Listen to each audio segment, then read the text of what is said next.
အားလုံးပဲမင်္ဂလာပါခင်ဗျာကျွန်တော်ဒီနေ့မှာတော့မီးစက်တစ်လုံးဘာကြောင့်ခဏခဏပြရလဲဆိုတာကိုပြောပြပေးတော့မှာဖြစ်ပါတယ်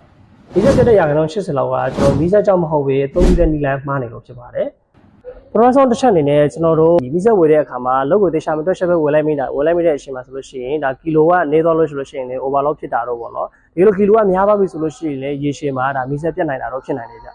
ဒုတိယတစ်ချက်နေကကျွန်တော်တို့ maintenance ပုံမှန်မလုပ်တာနိုင်253ပေါင်300ပြည့်တိုင်း engine oil factor တို့ကိုမလေးဖြစ်တာအသုံးမဲ့စီမတန့်တာတော့ဆိုလို့ရှိရင်လေဒါမီးစက်ကိုပြည့်စင်နိုင်တယ်တတိယတစ်ချက်အနေနဲ့ကတော့ကျွန်တော်တို့မီးစက်ထားတဲ့နေရာပေါ့နော်မီးစက်ကိုလေဝင်လေထွက်ကောင်းတဲ့နေရာမှာမထားဘဲရေရှည်သုံးမယ်ဆိုလို့ရှိရင်ဒါအပူတက်ပြီးတော့လေမီးစက်ကိုပြတ်နိုင်တယ်အဲ့ဒီအချက်တွေကိုဒေတာဂိမ်းစိုက်ပြီးတော့လောက်ဆောင်မယ်ဆိုလို့ရှိရင်ဒါမီးစက်တက်ကိုလေတာရှည်သုံးခံပြီးတော့မီးစက်ခဏခဏပြတ်တာကိုလေရုံနေစင်မှာဖြစ်ပါတယ်